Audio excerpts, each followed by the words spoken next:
Wait, 10% off. I don't want off my reparations. You're gonna cut some of it out?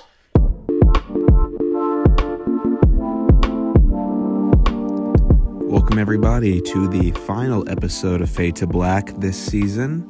This podcast, of course, is hosted by OMG Studios Philly, founded by Suni B. Rose, and I am your host, David Dunnington. Today, we are talking about Terrance Nance's 2012 film, An Oversimplification of Her Beauty. Goes a little something like this. Now let's say that you make a movie about this young lady. To impress her, show her how you feel. You work on the film for years in countries across the world. The film premieres, screens, here and there, and here and there, and here and there. People say nice things about this film. You plan to release the movie, correct the color, mix the sound, edit the trailer. In fact, you are doing that right now, editing the trailer. Welcome back to the Fade to Black podcast, hosted by, of course, OMG Studios Philly. I am your boy, David Dunnington. With me is co-host and founder of OMG Studios Philly, Suni B. Rose. With us today is Zoe Scruggs. Zoe, I know last time I introduced Kenny as the homie, the big homie. I've known Zoe since we was 14, 15, looking like some, I don't know what we was looking like. You didn't have to bring up what we looked like. But we've been through the mud, the gutter, we went to a school named after a slave master right next to the Underground Railroad. That's not a lie. It is parallel to the goddamn Underground Railroad. You can walk the trail. You can. There's little tiny signs that say Harriet Tubman. Yeah. We both said it. Zoe, tell us a little bit about yourself. Hi, I'm Zoe. I'm a multidisciplinary artist. I paint, I make music, I make little video things sometimes, which is why I think I qualify to be on this podcast today. And God wanted me to be a bad bitch, which is why I have really long hair and nails naturally. By the time this comes out, I will have my first solo show up at the Delaware Contemporary Museum, and I may or may have not given a 30-minute live performance, even though as of today I've never finished writing one song, so that's all. What's going on. I believe in you. That's exciting. So today we're talking about An Oversimplification of Her Beauty, directed by Terrance Nance. I picked this because, I knew this one's a little heady. I didn't see this first before watching Random Acts of Flyness. I watched Random Acts of Flyness first. And I love Random Acts of Flyness. And so cool. It's definitely an evolved version of that film. 100%. The first episode of Random Acts of Flyness is very much familiar to Oversimplification of Her Beauty. Zoe, describe in the most casual way possible what this film is. An artsy guy terrorizes a really beautiful black woman, and she terrorizes him back a little bit. And it's meta look at filmmaking and maybe the ethics of having people in real life in your films and portraying the real life stories of other people in your films, which is my point of confusion in watching the movie. Yeah, it's this very experimental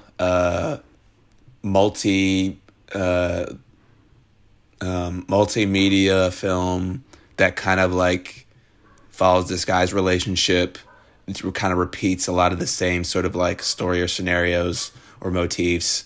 And it's kind of like his mental state going through these past relationships via animations, via weird narrations about him building a bed.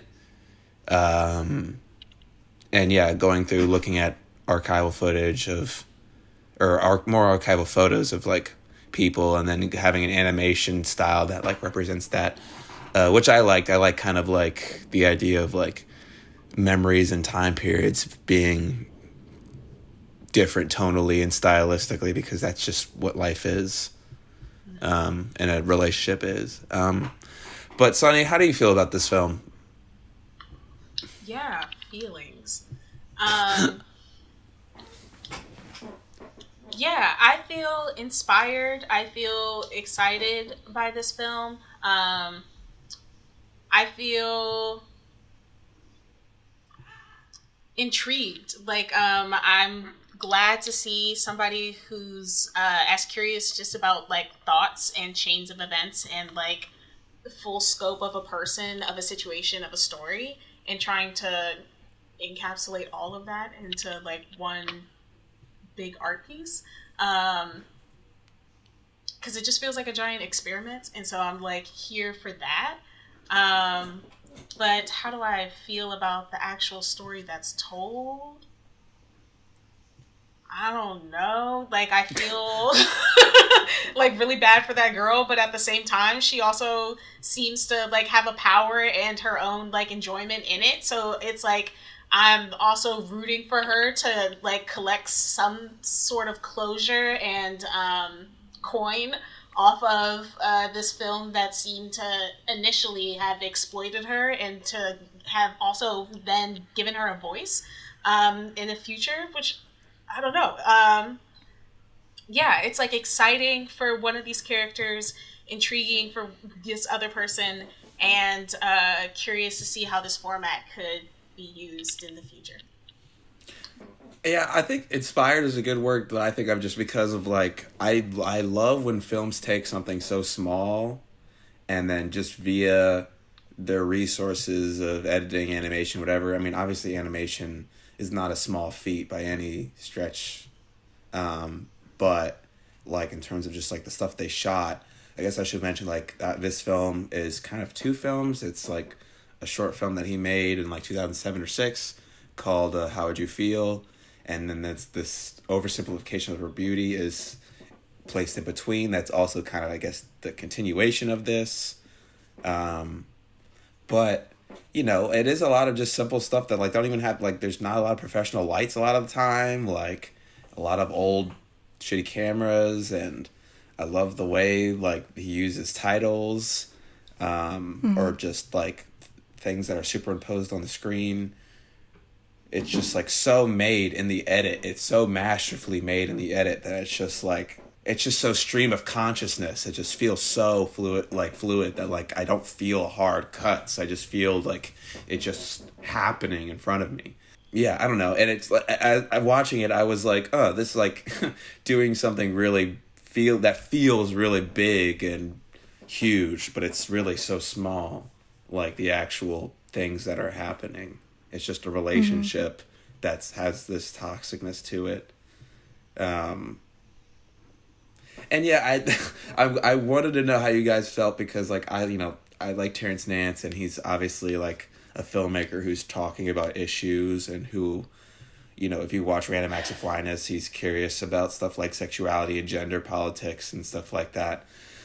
And it seems like he acknowledges that this character is kind of toxic in his own way, especially because the parts where he's like, you know, you're re-examining the situation because you're via editing the film. And,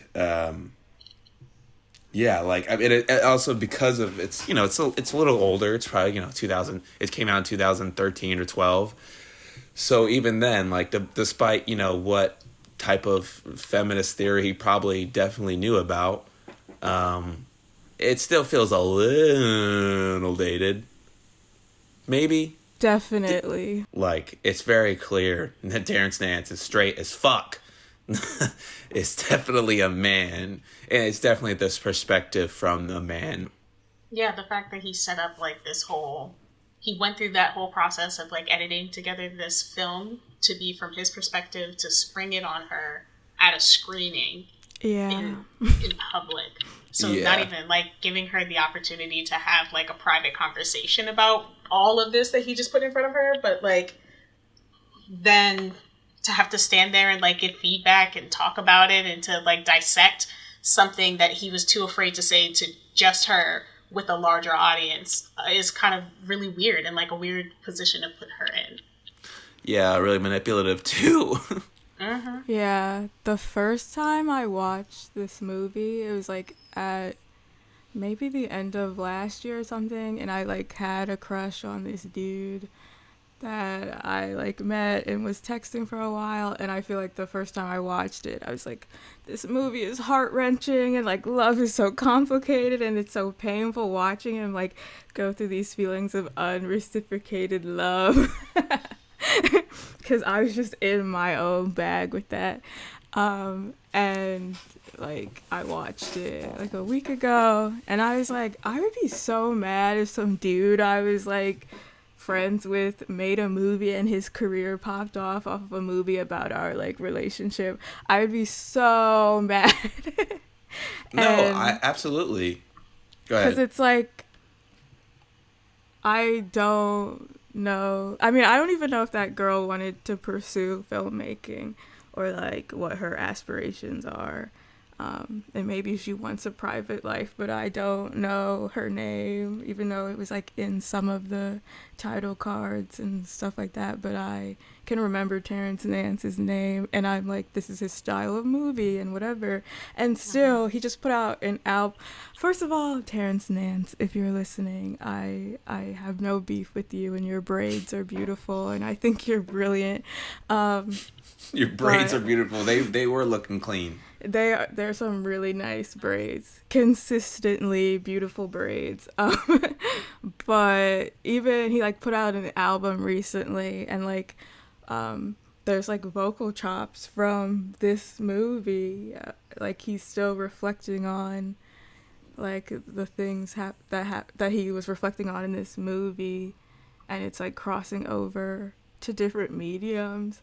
And I just think that's interesting, or that this is just like really hardcore, like an influence of all the work that he makes. And I would just be pissed. And I'm like a jealous, envious person sometimes. And I feel like this would just like eat me alive. Yeah, so that's kind of like where I was coming from. But then I watched it today right before we started recording, and I feel like I'm kind of like in between the two emotions now. Like I'm still like dating people brings up a lot of weird emotions that are like sometimes really hard to process, and sometimes you're like, damn, this motherfucker doesn't like me back, and now I have to like reflect on everything that went wrong in my life since childhood, and like, why am I so needy? And it's like not even that deep half the time. Like I was watching the movie and I was like, just like, does he like cringe when he's watching this? Like they were being really poetic. He was like, my punctuality is Afrocentric, and that's why I cannot show up on time. And I love the way he like just has a smart way of saying color people time. Yeah. I was like, that was definitely my favorite line from the movie. It feels like this piece, an oversimplification of her beauty, is supposed to be like that passage of time and lessons learning, because like the editing process is definitely a part of it. And even as he said, like some of the memories were starting to fade, and like how much of it do you really remember, or is it just the stories that you've been telling yourself that you remember? So like even thinking about starting with the bed over and over again, but because it's like that's the part of the story that is consistent, and how much more have you thought about it that you just added in all the other details. But by adding in her parts, we get glimpses of it, but I'm still not even 100% sure like how much of it is her, because it's still him who's telling like the full story of the thing. And like he's even talking about, oh, now she starts directing, now she's writing her own films, but it's like, what's happening on her end? Like, how much time is happening? It has passed that she has felt the need to start doing these things, because it's true. We have no idea if she was a filmmaker before. We just know that it was something of notice for him to point out that now she's doing something in the midst of him still putting this full story together. So it's like there's different parts of this that are like unfolding even as the story's being told, and he's trying to document it all, but like it's still from his perspective. So I'm yes, and that it is really cool to try to include two perspectives and to see the growth of his perspective over time and over these two films that made this joint film. But it's still only one-sided. And I think that's the part for me that it's like hard to piece through, like how much to trust and how much to be excited by, disappointed by. Yeah, it's like, I guess I expected it to be a little progressive in certain things, but like I guess it's like it's really progressive in its format, but not so much in its politics. Not politics, but essentially yes. It politics in the way it's handling itself. How do you two like contend with like having, like, I don't know how much like in your own work are you like thinking about your own life experiences? I'm assuming a lot. And like what to portray, like when to like exaggerate or fabricate things, and like I have a really hard time in my work knowing when I like can use somebody else's likeness, and I usually just like paint myself or family members, and I sometimes still feel weird about like who I'm allowed to like capture in my artwork for the rest of time. Or there's like a photographer, Catherine Opie, who like takes pictures of like people in her queer community a lot, and has to contend with like, okay, some of my friends are transitioning, so when I'm documenting them now, like they might be like in a completely different space at a different point of time, and I'm like kind of keeping them frozen in time through my artwork. And yeah, like in this movie I feel like it's hard to avoid the like power imbalance of like he kind of acknowledges it in like putting in that part where he's acknowledging that he's editing it, and so kind of has like control over the narrative. So even though like her perspective is in there, it's like through his hand, and so he kind of still like can manipulate it. So I was just wondering how, if y'all have like thoughts on that. It depends on like who's the story for, or and also like what is the purpose of the story. Because if it's like you trying to work through something for yourself and you like really want to analyze that situation, then that feels like a private thing that doesn't necessarily need the public's attention. But if you wanted it to be like a story, like say you've processed this whole situation that you're trying to like create about, and you want to take elements of that story and make it a more universal story that can be applicable to somebody else, then I think it's like taking small elements of yourself, of that person, of the story, but like making it a little more general. Because to just like straight up have like all of this footage to say this is the things that happened, but to just not say, oh, but like I know this person and it was us for real. But like it's hard not to draw those connections anyway if it's not so different, you know? Because like she said, she's thinking about like all of her friends who kind of knew that they had a thing but never put all the pieces together, and it's like, well, there's no real blur of the lines here. So it's like, how can you say that you were hoping people would say it's fictional, but also you brought it here hoping that she would get it? So it's like you were also being really, really honest, and it's not vague. It's not for everybody. It was for her. And you're just hoping that you can wash away somebody else's perception of it. But I'm like, that's me. I'm like, if you're making something for you to work through something, cool. If you want to make it for a larger audience, then you definitely need approval if you want to just be like a copy and paste. Yeah.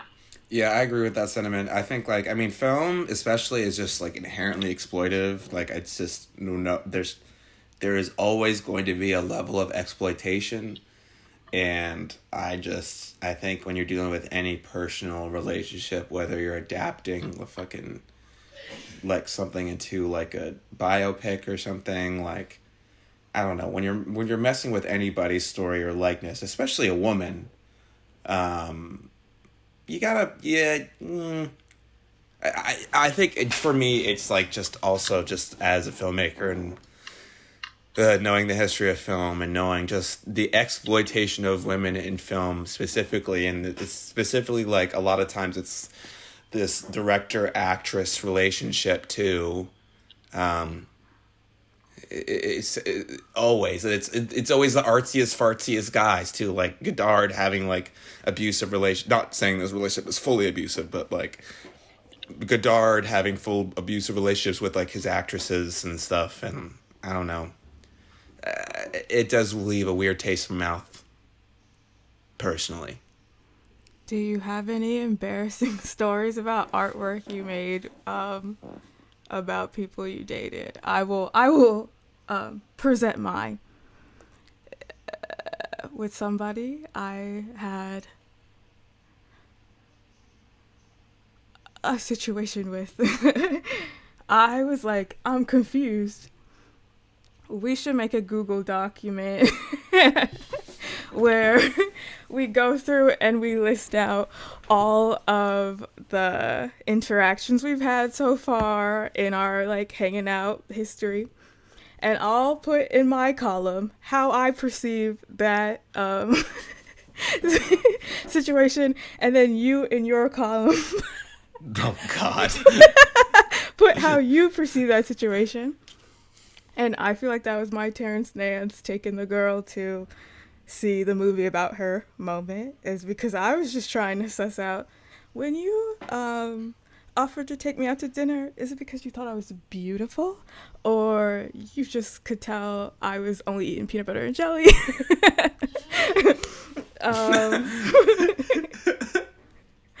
Or like, I don't know,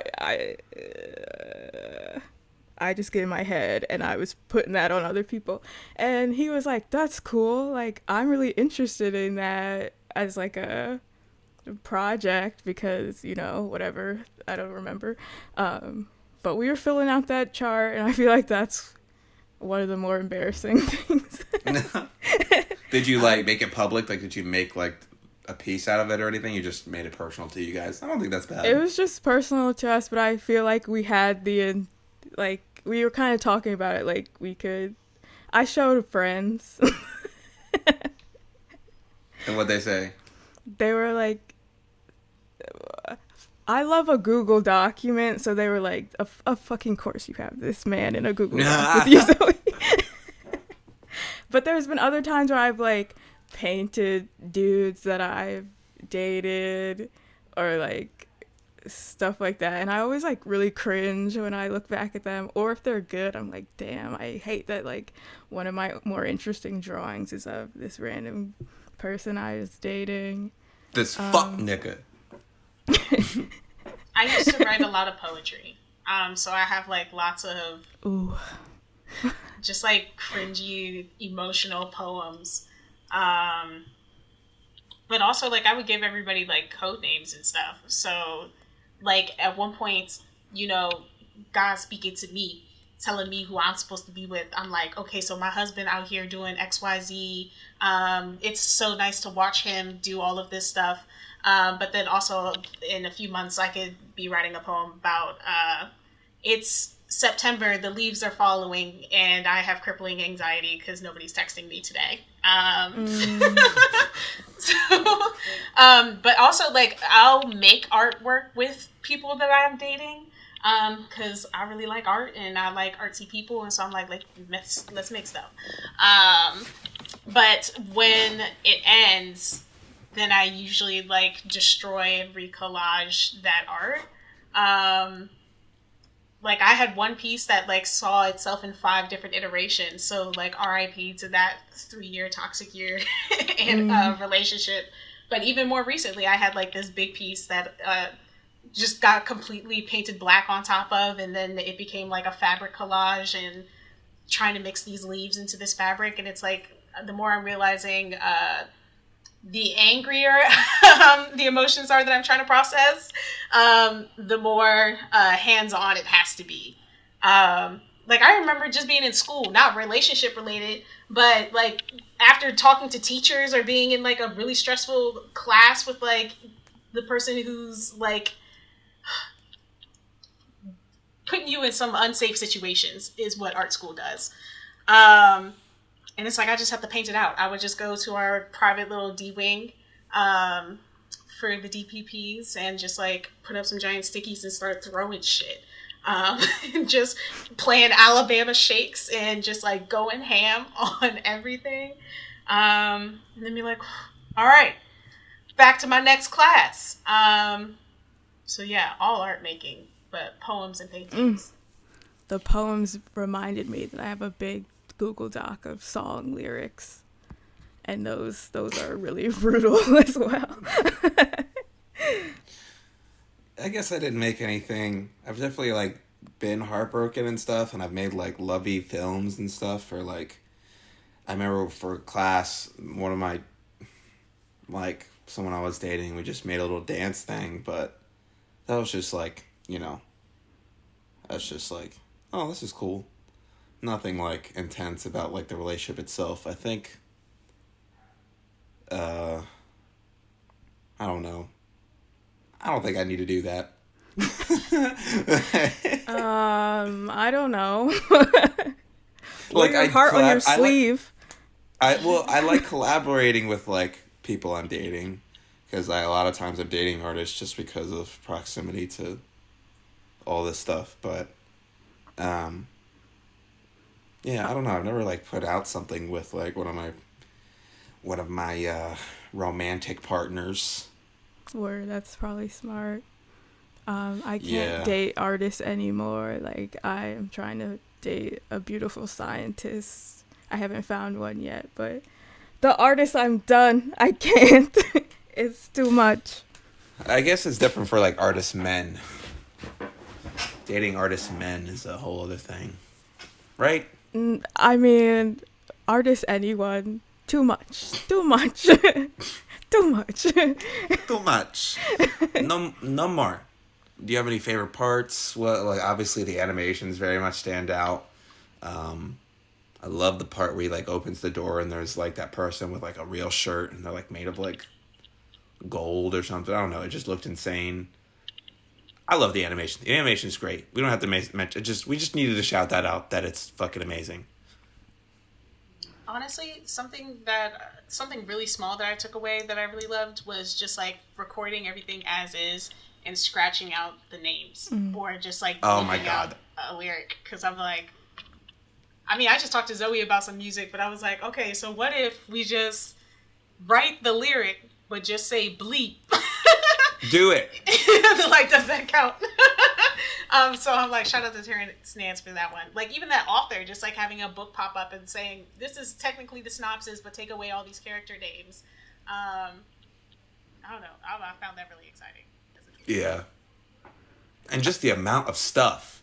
Like, again, like the small, tiny, those actual stories, very minimal, but just like, it's so excessive with like with just title cards, narration, cutaways, and animation, music. It's just a lot of substance. And I think it's a good example of like I feel like someone thinks of like film style, they think of like like it has to be like real zippy and zany, like has to be a Tarantino movie or has to look like dope, but like this film has a lot of style. It's just like not what you would traditionally think of. And it's really substantive. Sorry, dope. I really liked the animation. I felt like the like first part A, where it's more of the how would you feel short film, But that kind of felt like it dragged on for a long time, and I was like way more engaged in the parts with where it was more heavy on animation, and like Flying Lotus does some of the score, and I feel like those were just like really beautiful parts where the tone and the music really went together, and I was like, I get this like emotional headspace. And it's always cool when there's like 1,000 different types of animation. And I watched an interview when he was saying that like he liked playing with the animation because it was like the film parts were more of like, this is supposed to be more of like what happened, and then the animation is supposed to be like what it doesn't make sense to like have like reenacted on film. Like it's more of just my internal headspace type of thing. Yeah, And that's smarter. I thought that was interesting, but I was also like interested in what it would have looked like if you tried to do that without the animation. If that was also like interspliced into it. It's all just kind of his headspace, so I kind of guess it doesn't matter. It seems like he kind of does that in Random Acts of Finest a little bit, like, not like they're like in the show there is like a relationship like through line, and like there's scenes and like there's that part where like the floor breaks in between them, like that happens in the show, but like live action or like something like it, where like the house is having like an earthquake because they're having an argument. Yeah, I would definitely like rewatch Random Acts after this. Homework. I was just going to say he tries to like ground you in naturalism so that way it can easily become magical realism in terms of styles for me. And then from there, it keeps just like building and building, just stretching your imagination with like the scope of the world. Because it's like, well, if I told you what your base level of thinking is, it's just two people sitting here in this chair. But then like once we start to talk about like the things that are happening around them, then we have to elevate it with some sort of magic. And now when we're just full on God's eye view, now you gotta bring in all of the like zany vibrations of an animation to really illustrate the larger thought. I was just gonna say that I like when animation is kind of like grungy looking. Yeah. Like I like that it feels like, I don't know, it's just always good to like look at somebody's like older work. And still see the humanness. And it's like we didn't have all the time and money in the world to make this, and you still like get a general feeling. You guys have any final thoughts on this? Final thought, filmmakers should be more consensual with their filming and think more ethically and morally about the things that you are doing. Agreed. Zoe?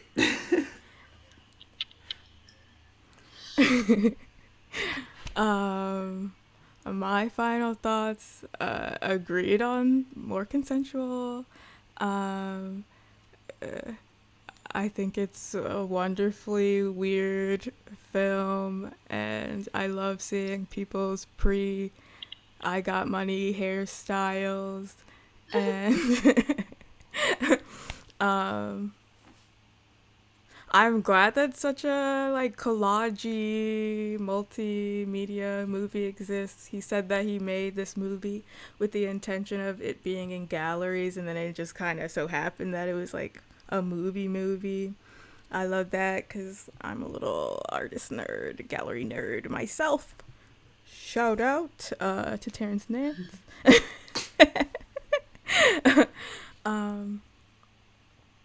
Yeah, now I have to watch Random Acts of Flyness again. It's like every time you watch it, you get a whole new download. Like, the first time felt like I was being brainwashed, but like I understood, and then the second time I was like, oh shit, no, I didn't realize y'all said that. And I feel like if I were to watch it again, it would be, I'm here, I resonate, we are one. the world is still crumbling. Yeah, it's an amazing show, and he's an amazing artist. I agree with you guys. Like, I say, like, I think a lot of young filmmakers should watch this, just because of just, like, the format and how to, like, do something with not a lot. At times, usually, again, animation is not some shit you can just do. But, learn about that part. I feel like it's worth discussing, at least even in a class, just, like, the ethics of, like, that sort of thing. I had a doc class that was like about hybrid doc and fiction, and we talked about ethics a lot. And I feel like this would be a good film to like analyze because it's kind of doc-ish, and the fact that it's documenting a real relationship in a sense, and a lot of docs use animation. But yeah, I think just like the conversation about just like exploitation and stuff is there. And if you if you're mad at him or not, I think you should watch it. No disrespect, Terrance Nance, again, because we fuck with you and maybe want to work for you. I don't know. Zoe, where can we find you? You can find me, you can follow my Spotify account and on all other streaming platforms. That's just the one that I can listen to music to because I'm not paying all that money. So Farmer Zoe, anywhere you stream music. If you're interested in me as a visual artist, you can follow me at Zoe Scruggs on Instagram. You can follow my TikTok, Farmer Zoe Official, in which I have not posted on it in a year because I'm afraid of being doxxed by old men who like young girls who make beats. But I might post on there again. And you can also look at my website, zoescruggs.com, because it's really cool and I spent a long time on it. Yeah, if you would like to pay me money to do stuff for you, you can find my email on my website or Instagram. So, well, amen. Zoe, thank you so much for coming. You're so much fun. What happened? I seen you in person in so many fucking years. Because I've been in an anxiety dungeon. I don't go outside. All right, bet. That's cool. You know what? I've been David. That's been Zoe and Suni and OMG. Fade to Black. Like we said, if you go yes, this is the Fade to Black podcast, not Fade to Black by That's Metallica. Right, Suni. But you know, we still trying to like raise the funds to do Fade to Black again next year. So make sure that you send us your donations. Head to omgstudiosphilly.com. You can donate on a PayPal. You can donate probably on our Patreon, which should be out by February. Yeah, or just call me. Send me an email. Send me at omgstudiosphilly.com. I'll help you find your way. 10% off your reparations. When you donate to OMG Philly. Wait, 10% off? I don't want off my reparations. You're gonna cut some of it out? I'm just saying you can like pay your fees through OMG. It's like a tax write-off. write-off. About white people. Oh my god! Here's the thing: if that actually happened, you know how many billionaires would like just like do that, like get so much money back from just giving money back to black people. Isn't that what they're already doing now? That's why everybody's got a charity, a foundation. They keeping checks for everything. Yeah, but once they have like an actual like well, they're never gonna do this. But if they had some reparation shits, you know, fucking Jeff Bezos would be like, ha ha ha. Listen, y'all better end the Laugh to the podcast bank. before they end it for us. Look, where's the reparations bank? I'm trying to hit up the ATM, just type in Mass's name and collect my checks. The USRB, United States Reparations Bank. URSBFB. United States URSRBFB. United States Reparations Bank for Blacks. There you go. For blacks. And this is for real, the black card then. Like, can't everybody get one of these? Anyway, y'all, I'm gonna stop recording. All right. Perfect. Bye. Goodbye, Join audience. us. We love you. No, we don't. Bye. I don't know you like that. Yes, we do. Please continue to come Nah. back because we do I don't love fuck you. with none of y'all. You I always don't fuck with welcome, none of y'all. homie. Bitch ass niggas. Fuck all y'all. I feel really neutral about you audience. I'm just kidding. Good night.